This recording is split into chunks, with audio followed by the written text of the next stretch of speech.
नमस्कार प्रिय दर्शकों, मैं प्रियंका आप सभी लोगों का स्वागत अभिनंदन करती हूं। कैसे हैं आप लोग। दर्शकों, आज हम आपके लिए लेकर के आए हैं एक बहुत ही विशेष खास जानकारी। इस वीडियो के माध्यम से हम आपको बताएंगे कि ऐसे कौन से उपाय हैं जिन्हें करके आप अपनी मनोकामनाओं को पूर्ण कर सकते हैं। हर व्यक्ति के मन में कोई ना कोई इच्छा होती है, कोई ना कोई कामना होती है, कुछ ऐसे कार्य होते हैं जो कि बहुत लंबे समय से हमारे पेंडिंग पड़े रहते हैं। तो ऐसी किसी विशेष मनोकामना की पूर्ति करने के लिए जो कि हमारे मन में होती है, तो हमें एक विशेष दीप जलाना है। एक विशेष प्रकार का यह जो दीप है वह हमारी मनोकामना पूर्ण करता है।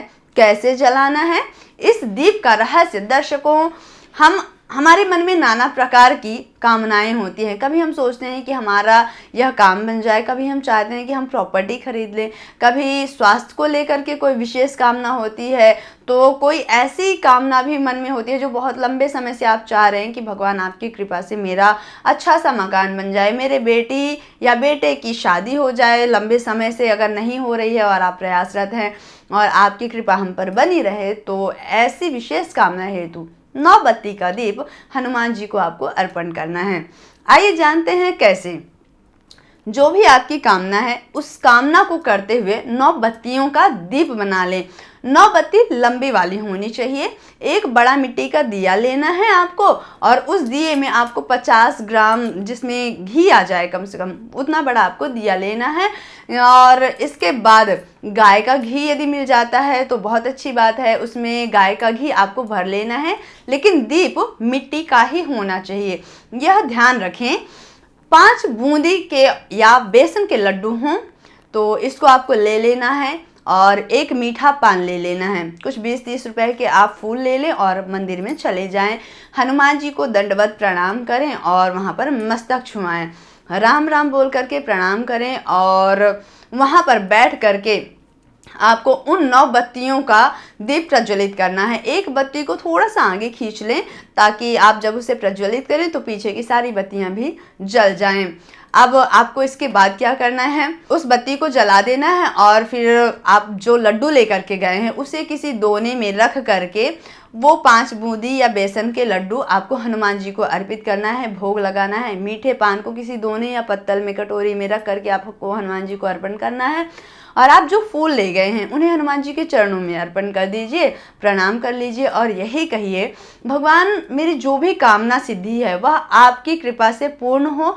जो मैं आपके लिए भेंट लाया हूँ, 9 बाती का दीप लाया हूँ, इसे आप स्वीकार करें। यहाँ बैठ करके आप अब पूजन कर सकते हैं और कहिए, यहाँ बैठकर आपका पूजन करने में मुझसे यदि कोई भी भूल हो गई हो, कोई भी त्रुटि हो गई हो, तो हे हनुमान जी महाराज, मुझे अबोध बालक समझ करके क्षमा कर देना, मुझे अबोध बालक समझ करके क्षमा कर देना। मिट्टी का दीप इसलिए लेना है क्योंकि मंगल का जो सूचक है वह मिट्टी है। मिट्टी के पास मिट्टी के बर्तन, मिट्टी का दिया सबसे शुद्ध माना गया है, मिट्टी का पात्र बहुत ही शुद्ध माना गया है, और जो 9 का अंक होता है वह अपने आप में पूर्ण अंक होता है।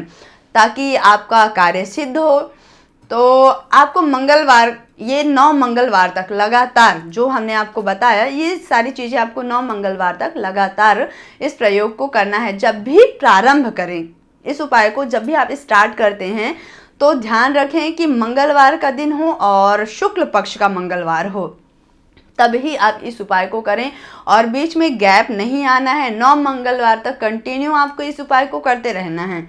यदि आप कोई महिला हैं, कोई महिला यदि इस उपाय को कर रही हैं, तो आप अपने बेटे से भी करवा सकते हैं, घर के किसी भी सदस्य से करवा सकती हैं, लेकिन गैप नहीं आना है बीच में। आपकी कामना प्रभु को बोल करके मंदिर में ही कुछ पल बैठ करके जय श्री राम सीता राम मंत्र का आपको जाप करते रहना है। बहुत ही दुर्लभ प्रयोग है, ज़रूर करें। जब तक आप प्रैक्टिकली कोई भी प्रयोग नहीं करेंगे तब तक आपको लाभ नहीं मिलेगा। अब इससे भी ज़्यादा इम्पॉर्टेंट बात यह है कि जो लोग नॉन वेजिटेरियंस हैं, जो नॉन वेज लेते हैं, ये उपाय उनके लिए नहीं है। जो लोग सात्विक आहार लेते हैं, ये उपाय उन्हें ही करना है। लहसुन प्याज की कोई बात नहीं है, वो आप खा सकते हैं, लेकिन मंगलवार वाले दिन आपको लहसुन प्याज भी नहीं लेना है। बट जो लोग नॉन वेजिटेरियन हैं वो इस उपाय से दूर रहें। खास तौर से हमारे सनातन धर्म में इन सभी चीज़ों को मना किया गया है, इसलिए समझदारी से काम लें। जीव हत्या करके उनका स्वाद लेना बहुत खराब चीज़ है। आपने इस उपाय में शुद्धता का पूरा ध्यान रखना है। शुद्ध तन और शुद्ध मन के साथ आपको यह उपाय करना है। उपाय करने के बाद घर जाकर के मंगलवार वाले दिन ब्रह्मचर्य का भी आपको पालन करना है। तो दर्शकों, आप जब भी कोई ऐसा आपका काम रुका हुआ है तो इस उपाय को ज़रूर करें, लेकिन एक साथ बहुत सारी इच्छाएं प्रकट मत करें। एक बार में एक ही इच्छा आपकी जो भी विशेष कार्य हो उस कार्य को ही पूरा करने के लिए आप इस उपाय को करें। मिलते हैं अगले वीडियो में, तब तक के लिए प्यार भरा नमस्कार।